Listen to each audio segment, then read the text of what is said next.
Digital நேயர்கள் அனைவருக்கும் அன்பு வணக்கம். உங்க அனைவருக்குமே நம்ம சேனல் சார்பாக தமிழ் புத்தாண்டு நல்வாழ்த்துக்களை தெரிவிச்சுக்கிறோம். 2026ஆம் ஆண்டு தொடங்கி நம்ம எல்லாருமே ஏப்ரல் மாதத்துல அடியெடுத்து வச்சிருக்கோம். ஆங்கில காலண்டர் அடிப்படையில் ஜனவரி 1ஆம் தேதியை தான் ஆங்கில புத்தாண்டா கொண்டாடப்பட்டு வருது இல்லையா? அதே மாதிரி நம்ம தமிழ்நாட்டில் சித்திரை வருட பிறப்பு, அதாவது சித்திரை முதல் தேதியில தமிழ் புத்தாண்டு கொண்டாடப்பட்டு வருது. ஒவ்வொரு ஆண்டும் ஏப்ரல் மாதத்துல சித்திரை திருநாள் கொண்டாடப்பட்டு வருது.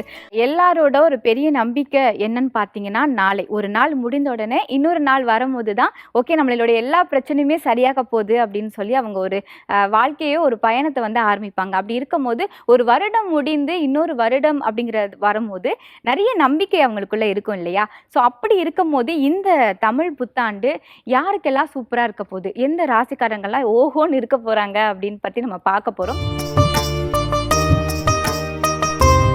அடுத்ததான் நம்ம மகர ராசி பற்றி பார்க்க போகிறோம். மகர ராசிக்காரர்கள் பார்த்தீங்க அப்படின்னா, நான் ஒருத்தர் கீழே நான் வேலை பார்க்க மாட்டேன். நான் சொந்தமாக தொழில் அமைச்சு நான் அதில் ராஜாவாக இருப்பேன் அப்படின்னு நினைக்கிற ஒரு மகர ராசிக்கு சில காலகட்டத்தில் பார்த்தீங்கன்னா ரொம்ப கஷ்டத்தில் இருந்திருக்கிறாங்க.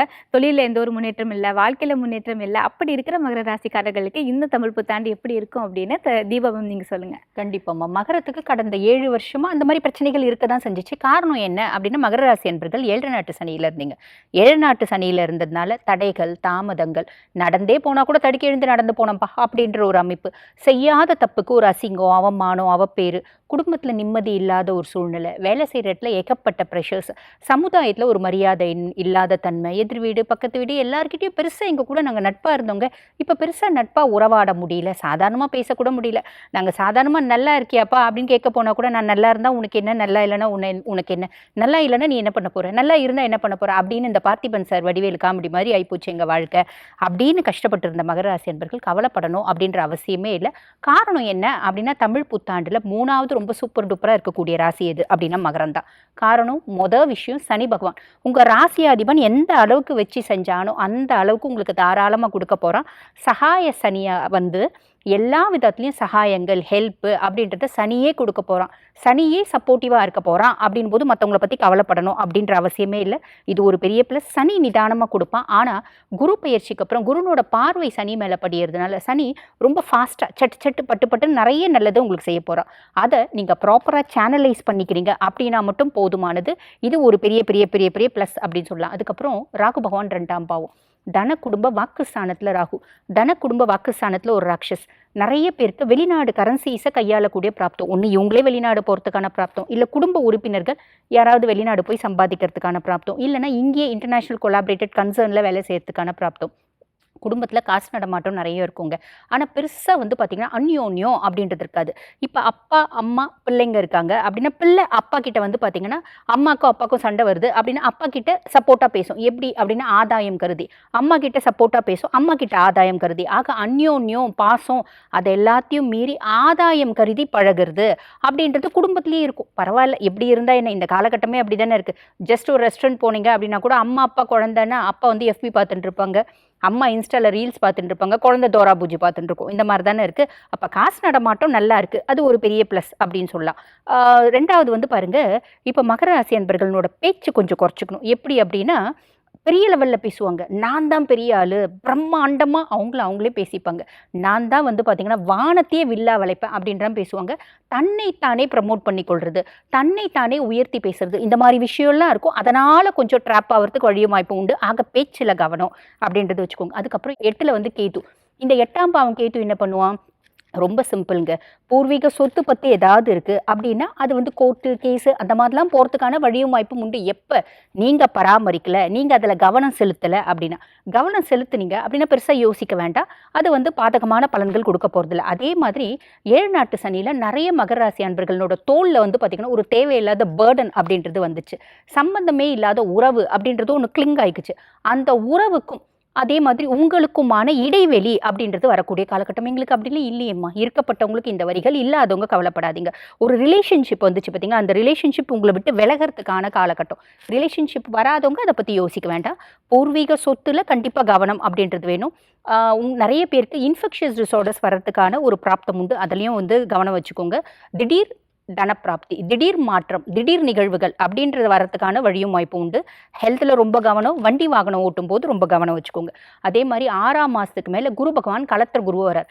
நிறைய மகர ராசி அன்பர்களுக்கு எங்களுக்கு வயசு 30ஆவதுங்க 35ஆவதுங்க இது வரைக்கும் நல்ல திருமண வரன் கூடியே வரல, சூப்பரான வரன் அமையறதுக்கான பிராப்தம் உண்டு, லவ் வர்றதுக்கான பிராப்தம் உண்டு, ரிலேஷன்ஷிப் வர்றதுக்கான பிராப்தம் உண்டு. இதெல்லாம் குரு பகவான் கொடுப்பாரா? கெடுக்க மாட்டார். ஸோ கவலைப்பட வேண்டாம். ஆல்ரெடி திருமண உறவு ஊசலாடிட்டு இருக்கு அப்படின்றவங்களுக்கும் மத்தியஸ்தர்கள் 4 பேர் வந்து அட குழந்தைங்க மூஞ்சிக்காக இன்னொரு சான்ஸ் கொடுங்கப்பா அப்படின்ற ஒரு விஷயத்தை ஏற்படுத்துவாங்க. திருமண பந்தம் அப்படின்றது திருப்பி இணையும். ஆல்ரெடி டிவோர்ஸ் ஆயிடுச்சுங்க, டிவோர்ஸ் ஆயிடுச்சு அப்படின்னால இளைய கலத்துறதுக்காக நீங்கள் வந்து பிளான் பண்ணிட்டு இருக்கீங்க அப்படின்னா சூப்பரான ஒரு நீங்கள் எக்ஸ்பெக்ட் பண்ண மாதிரி நல்ல குணவதியான குணவாளனான ஒரு வரன் அப்படின்றது உங்களுக்கு வரத்துக்கு வாய்ப்பு உண்டு. ஆக நான் சொன்ன சின்ன சின்ன விஷயத்தில் கொஞ்சம் காஷியஸாக இருக்கீங்க அப்படின்னா மட்டும் போதுமானதுமா இந்த வருடம் இனிமையான வருடம் அமையும். வாழ்த்துக்கள். Okay ma'am. மகர ராசிக்கு வந்து இந்த தமிழ் புத்தாண்டு சூப்பராக இருக்கும் அப்படின்னு சொல்லியிருக்கீங்க. முக்கியமாக அவங்களுக்கு கல்யாணம் நடக்க போகுதுன்னு சொல்லியிருக்கீங்க, புதுசாக காதல் வரப்போகுது அப்படின்னு சொல்லியிருக்கீங்க, குடும்ப வாழ்க்கையில் நல்ல ஒரு முன்னேற்றம் வரப்போகுது அப்படின்ற பற்றி சொல்லியிருக்கீங்க. சின்ன சின்ன விஷயங்களை கவனமாக இருக்கணும் அப்படின்னு ரொம்ப அழகாக சொன்னீங்க. அடுத்ததாக சுந்தரபாண்டியன் சார், நீங்கள் சொல்லுங்கள், மகர ராசிக்காரர்களுக்கு இந்த தமிழ் புத்தாண்டு எப்படி இருக்க போகுது? மகர ராசி நேயர்களுக்கு பொதுவாகவே இந்த தமிழ் புத்தாண்டு மகிழ்ச்சிகளை அதிகமாக கொடுக்கக்கூடிய ஒரு அற்புதமான வருடமாக இருக்கும் அப்படிங்கிறது உண்மை. அது எப்படி உறுதியாக சொல்ல முடியும்னா, கிட்டத்தட்ட வந்து பார்த்திங்கன்னா ஒரு 12 வருடத்துக்கு பிறகு தான் உங்களுடைய ராசிக்கு 7ஆம் இடத்துல குரு பகவான் ஆனி மாதத்தில் அற்புதமாக வரப்போகிறார். ஏன்னா 7ஆம் இடம் அப்படிங்கிறது வந்து பார்த்திங்கன்னா உங்களுக்கு எப்பொழுதுமே நிறைய பிரச்சனையை கொடுத்துச்சு. கிட்டத்தட்ட ஒரு கணவன் மனைவி ஒற்றுமையாக இருந்து ஒரே வீட்டில் இருந்துட்டாங்கன்னா அது மிகப்பெரிய அதிசயம். கிட்டத்தட்ட ஒரு 7.5 வருஷமாக யார் யாரெல்லாம் திருமண வாழ்க்கையில் கஷ்டப்பட்டீங்க, யார் யாரெல்லாம் நண்பர்களால் ஏமாற்றப்பட்டீங்க, யார் யாரெல்லாம் தன்னைத்தானே தாழ்த்தி மனதுக்குள்ளே கஷ்டப்பட்டீங்க அப்படின்னு சொல்லி கை தூக்குங்கன்னா ஃபஸ்ட்டால் தூக்குறது மகர ராசி தான். ஏன்னா உறவுகளால் நிறைய அழுத்தத்தை, போராட்டத்தை, கஷ்டத்தை நீங்கள் சந்திச்சிட்டீங்க. இப்போ 7 வருஷம் நீங்கள் பட்ட கஷ்டம், 7.5 வருஷமாக நீங்கள் பட்ட ஒரு கவலை அத்தனைக்கும் ஒரு முடிவு காலம் அப்படிங்கிற ஒரு வார்த்தையை குரு பகவான் கொடுக்க போகிறார். குரு பகவான் உங்களுடைய ராசிக்கு 7ஆம் இடத்துல அமர்ந்து ஃபஸ்ட்டு உங்களை பார்க்குறார். உங்களை பார்க்குறனால தான் நீங்கள் உங்களையே உணர்ந்து உங்களுடைய லைஃப்பில் நிறைய சந்தோஷங்கள், நிறைய மகிழ்ச்சிகளை அடைய போகிறீங்க அப்படிங்கிறது உண்மை.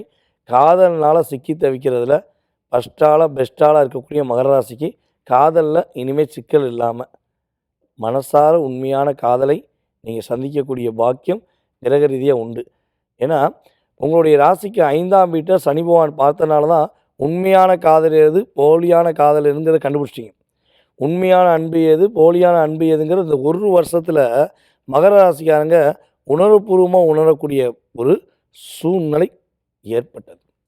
அந்த ஏற்பட்ட சூழ்நிலையை இனிமே கஷ்டப்படுவோமா அப்படின்னு நினைக்கிற உங்களுக்கு காதலில் வெற்றியை கொடுக்கக்கூடிய அமைப்பில் சனி பகவானை குரு பகவான் பார்த்து உண்மையான காதலை உருவாக்கக்கூடிய தன்மையை கொடுக்க போகிறார்.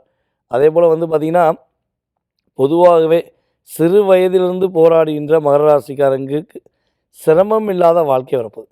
சிறு வயதிலிருந்து எவ்வளோ கஷ்டப்பட்டீங்க, எவ்வளோ போராடினீங்கன்னு உங்களுக்கு தான் தெரியும். ஸோ அந்த போராட்டத்துக்கு ஒரு விடிவு காலம் உண்டா அப்படின்னா உறுதியாக உண்டு. அதே போல் சொந்தமாக தொழில் தொடங்கி கையில் வாங்கின காசை கொண்டு போய் மறுபடியும் நீங்கள் தொழிலுக்காக போட்டு எத்தனை தொழில் தான் பார்க்குறீங்கன்னு உங்களுக்கே தெரியல. அந்த அளவுக்கு நீங்கள் உண்மையாக தொழில் பார்த்தாலும் அதில் ஓட்டை விழக்கூடிய அளவுக்கு உங்கள் கூட இருக்கவங்க என்ன பண்ணுறாங்க, ஓட்டையை போட்டு லாபத்தை அவங்க எடுத்துகிட்டு போயிடுறாங்க. ஸோ இப்போ இந்த தமிழ் புத்தாண்டு ஆனி மாதத்துக்கு பிறகு உங்களுக்கு தொழிலில் லாபம் உங்கள் வீட்டுக்கு வரப்போகுது. புதிய முயற்சிகள் எடுப்பீங்க, அதில் வெற்றி பெறுவீங்க. உங்களுடைய முயற்சி ஸ்தானத்தில் சனி பகவான் அமர்ந்திருந்தாலும் குரு பகவான் பார்த்த பிறகு தான் அதில் வெற்றி உண்டு அப்படிங்கிறத நீங்கள் புரிகிறீங்க. உங்கள் லைஃப்பில் நிறைய மாற்றம் உண்டு. 2ஆம் இடத்துல ராகு, 8ஆம் இடத்துல கேது. அப்போ மற்றவங்களுடைய குடும்ப விஷயங்களில் தலையிடாமல் இருந்தால் உங்கள் லைஃப் நல்லாயிருக்கும். அதே போல் வந்து பார்த்திங்கன்னா கேது 8ல் இருக்கிறனால மேக்ஸிமம் யாரையும் நம்பி ஏமாற வேண்டாம். நிதானமாக முடிவெடுங்க. இந்த வருடத்தில் அடுத்து அதாவது 3ஆம் இடத்துல இருக்கக்கூடிய ராசியாக, முயற்சியில் வெற்றி பெறக்கூடிய ராசியாக, சந்தோஷத்தை அதிகமாக அடையக்கூடிய ராசியாக மகர ராசியை உறுதியாக சேர்த்துக்கலாம். நீங்கள் அனைவரிடமும் மகிழ்ச்சியாக இருந்து வெற்றி பெற போகிறீங்க. எல்லாருடைய உறுதுணையும் உங்களுக்கு கிடைக்க போகுது என்பது நிதர்சனமான உண்மை. Okay sir. மகர ராசிக்கு வந்து இந்த தமிழ் புத்தாண்டு சூப்பரா இருக்கு அப்படின்னு சொல்லியிருக்கீங்க. பிரிந்த குடும்பங்கள் எல்லாமே ஒண்ணு சேர்ந்து குடும்ப வாழ்க்கையில வந்து ஒரு முன்னேற்றம் வரப்போகுது அப்படின்னு சொல்லியிருக்கீங்க. அடுத்ததா ரேவதி மேம் நீங்க சொல்லுங்க. மகர ராசிக்கு இந்த தமிழ் புத்தாண்டு எப்படி இருக்கு?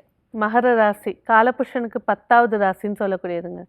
எந்த இடத்துலையும் தன்னோட திறமையை காட்டுறதுக்கு யோசிக்காம பேசக்கூடியவங்க மகர ராசி. இந்த மகர ராசிக்கு அப்படின்னு பார்க்கும்போது பார்த்தீங்கன்னா, இந்த வருட பிறப்பு நிறைய விஷயங்கள் மாற்றி கொடுக்க போகுது. என்ன மாற்றி கொடுக்க போகுது? இவ்வளோ நாளாக ஒரு வாட்டி முயற்சி பண்ணீங்க, இப்போ 2 வாட்டி முயற்சி பண்ணும்போது சக்ஸஸ் கிடைக்கும். ஏன்னா முயற்சி ஸ்தானத்தில் ராசிநாதனே போய் உட்கார்ந்துட்டார். 2ஆம் இடத்துல ராகு இருக்கிறதுனால பேச்சை குறைச்சிக்கிறது சிறப்புகளை ஏற்படுத்தி கொடுக்கும். ஆனால் எல்லாம் சொல்கிறாங்க ராகு 2ல் இருக்குது, பேச்சை குறைங்க. 2ல் ராகு உட்கார்ந்தா பாம்பு ஒரு இடத்துல இருந்தால் சீராமல் உட்காருமா? உங்களை மீறி பேச்சுக்கள் வரும். ஆனால் பேச்சில் கவனத்தை வச்சுக்கிட்டிங்கன்னா சிறப்புகளை ஏற்படுத்தி கொடுக்கும். குடும்பத்தினரோட அந்யோன்யமாக இருக்கிறதுக்கு சைலண்ட்டாக போகிறது பெஸ்ட்டு. இல்லை வெளிநாடு வேலை கிடைக்குது போகலாமா, டக்குன்னு கிளம்பி போயிடலாம். பசங்களை ஹாஸ்டல் சேர்க்கலாமா, தாராளமாக சேர்க்கலாம். வீட்டுக்குள்ளே ஒரு ஃபேமிலியாக இருக்கும் போது தான் சர்பம் சீறிக்கிட்டு இருக்கும். அங்கே ஒரு நபரே இல்லைன்ற போது பாம்புக்கு ஒன்றும் இல்லை, ஓரமாக போய் உட்காந்துரும். அதே போல் வந்து பார்த்திங்கன்னா ஆரோக்கியம் அப்படின்னு பேசும்போது கண்டிப்பாக வயிறு டிஸ்டர்பன்ஸு, அதே போல் மோஷன் பிரச்சனை, இதுதான் பைல்ஸு, இந்த மாதிரி பிரச்சனைகளை தான் அதிகமாக மகர ராசிக்காரங்க ஃபேஸ் பண்ணுவாங்க. அதே போல் தாய்வழி உறவுகளாக இருக்கட்டும், தாய்வாருடைய பேச்சுவார்த்தைகளாக இருக்கட்டும், நிதானமாக இருக்கிறது சிறப்பாக. பந்தங்கள் மேலே அதிக ஈடுபாடு இல்லாமல் இருந்துட்டாலே இவங்க சிறப்பாக இருப்பாங்க. அதாவது என்னோடய மாமா நான் போய் பேசிட்டேன், நல்லா பேசிட்டாங்க, அங்கேயே போய் 2 நாள் தங்கிடுறது. அவங்க மனசுக்குள்ளே இது எப்போ கிளம்போம் அப்படின்ற மாதிரி யோசனைகள் இருக்கும். ஸோ ஓவர் அஃபெக்ஷனை வந்து கண்மூடித்தனமாக வைக்காமல் என்னதான் இருந்தாலும் நம்ம வீடு நம்ம வாசனை இருக்கிறது சிறப்புகளை ஏற்படுத்தி கொடுக்கும். அதே போல் ரொம்ப நாள் கழித்து வீட்டுக்குள்ளே வந்து ஒரு புதிய உறுப்பினர்கள் வருகை, அதே போல் ஒரு குழந்தை உண்டாகுதல், இந்த மாதிரியான மகிழ்ச்சியான செய்திகள்லாம் நிறைய இருக்குது. அதே போல் கடன் சார்ந்த பிரச்சனையிலேருந்து கொஞ்சம் கொஞ்சமாக விடுபட்டு வரக்கூடிய சூழலை ஏற்படுத்தி கொடுக்க போது. முதல் விஷயமாக ஒரு சமூகத்தில், உங்கள் தெருவில், இல்லை உங்கள் கம்பெனியில், ஒரு இடத்துல உங்களோட பேர் நீங்கள் இருக்கீங்க அப்படின்னு அட்ரஸே இல்லாமல் நான் வாழ்கிறேங்க அப்படின்னு சொல்கிறவங்களுக்கு செப்டம்பருக்கு மேலே குருவுடைய பார்வை இன்னும் சிறப்பாக படும்போது இவங்களுடைய பேர், இவங்க இப்படி இருக்காங்க, இவங்கக்கிட்ட இந்த திறமை அட்ரஸ் பண்ண போகிறீங்க அப்படிங்கிறது புகழுக்கு உரியவர்களாக மகர ராசி வரப்போகிறாங்க. சொந்த தொழிலில் நிறைய விஷயங்கள் லாபங்கள் ஏற்படுத்தி கொடுத்தாலும் தொழிலை பற்றின அனுபவங்களை சந்திக்கக்கூடிய வருடங்களாக இது ஏற்படுத்தி கொடுக்க போகுது. மொத்தத்தில் மகர ராசிக்கு இந்த வருடத்துடைய ப்ளஸ் என்னென்னா சொத்து சேர்க்கை, மைனஸ் என்னென்னா பந்தங்களோட எச்சரிக்கையாக இருக்குது. நன்றி. மகர ராசிக்கு இந்த தமிழ் புத்தாண்டு வந்து வெற்றி ஆண்டா இருக்க போகுது அப்படின்னு சொல்லியிருக்கீங்க. உடல் நலத்தில் கொஞ்சம் கவனம் வேணும் அப்படின்னு சொல்லியிருக்கீங்க. அடுத்ததாக ரத்னம் சார் நீங்கள் சொல்லுங்கள், மகர ராசி நேயர்களுக்கு இந்த தமிழ் புத்தாண்டு எப்படி இருக்குது? மகர ராசி நேயர்களுக்கு இந்த தமிழ் வருடம் நல்ல மாற்றத்தையும் ஏற்றத்தையும் கொடுக்கக்கூடிய ஆண்டாக அமையப்போகுது. இவங்களுக்கு குருவோட பார்வை நல்ல விதமாகவே சப்போர்ட் பண்ணுது. முயற்சி ஸ்தானத்தை குரு பார்க்க போகிறாரு. அப்போ பல நாளாக இவங்க வந்து தடைப்பட்ட காரியங்கள், முயற்சிகளில் வெற்றியை கொடுக்கக்கூடிய ஆண்டாகவே இந்த ஆண்டு இருக்கும். இவங்களுக்கு நிறைய ஏற்றங்களை கொடுக்கக்கூடிய ஆண்டாக தான் இந்த ஆண்டு இருக்கும். தொழிலில் நல்ல லாபத்தை ஏற்படுத்தக்கூடிய அமைப்பு. அதே சமயத்தில் 2ல் வந்து ராகு, 8ல் கேது அப்படிங்கும்போது இவங்க வந்து பார்த்திங்கன்னா கழிவறைகளை பயன்படுத்தும் போது ரொம்ப கவனமாக பயன்படுத்தணும். ஏன்னா 8ஆம் இடத்துல கேது இருக்கிறதுனால வந்து அசால்ட்டாக காலை வச்சு ஸ்லிப்பாகி விழுந்துடுறவங்க, இந்த மாதிரி விஷயங்கள். வெளிநாட்டு தொடர்புடைய வேலைகளில் இருக்கவங்க ரொம்ப கவனமாக இருக்கணும். வெளிநாட்டிலேருந்து வர முடியாதவர்கள், ரொம்ப நாளாக போயிட்டு ஒரு 5 வருஷமாக இருக்கேன், 6 வருஷமாக இருக்கேன்னு சொல்லக்கூடியவங்க இந்தியா வர்றதுக்கான வாய்ப்புகள். பல நாளாக நான் வெளிநாடு முயற்சி பண்ணிக்கிட்டு இருக்கேன், ஃபாரின் தொடர்புடைய விஷயங்களுக்கான பிஸ்னஸ்க்காக நான் ட்ரை பண்ணிக்கிட்டு இருக்கேன்னு சொல்லக்கூடியவங்களுக்கு இந்த ஆண்டு நிச்சயமாக அதில் முன்னேற்றத்தையும் சௌரியத்தையும் ஏற்படுத்தக்கூடிய ஆண்டாக தான் இருக்கும். மகர ராசிக்காரர்கள் பொறுத்தளவில் தமிழ் புத்தாண்டு இவங்களுக்கு நிறைய விஷயங்களை நல்ல விஷயங்களாகவும் கொடுக்க போகுது. அதே சமயத்தில் இவங்களுக்கு 3ஆம் இடத்துல சனி இருக்கனால இவங்களோட முயற்சியை இவங்க வந்து எப்போவுமே தன்னம்பிக்கையோடு இருக்கும்போது ரொம்ப சிறப்பாக இருக்கும். ஓடிக்கிட்டே இருக்கக்கூடியவங்க தான் இந்த மகர ராசிக்காரவங்க. அதனால் அந்த மாதிரி இவங்க முயற்சியை ரெகுலராக டிஃபால்ட் இல்லாமல் செய்யும்போது இவங்களுக்கு நிச்சயமாக இந்த ஆண்டு ரொம்ப சிறப்பாக இருக்கும். Okay sir. மகர ராசி நேயர்களுக்கு இந்த தமிழ் புத்தாண்டு வந்து நீங்க முயற்சி செஞ்சீங்க அப்படின்னா வெற்றி கிடைக்கும் அப்படிங்கிறது ரொம்ப அழகா சொன்னீங்க.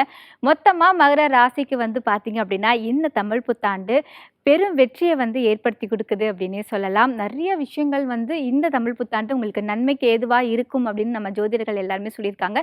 இருந்தாலும் 2, 3 விஷயங்கள்ல கொஞ்சம் கவனமா இருக்கணும் அப்படின்னு சொல்லியிருக்காங்க. அந்த விஷயங்கள் எல்லாத்தையும் நோட் பண்ணிட்டு அதில கொஞ்சம் கவனமா இருங்க.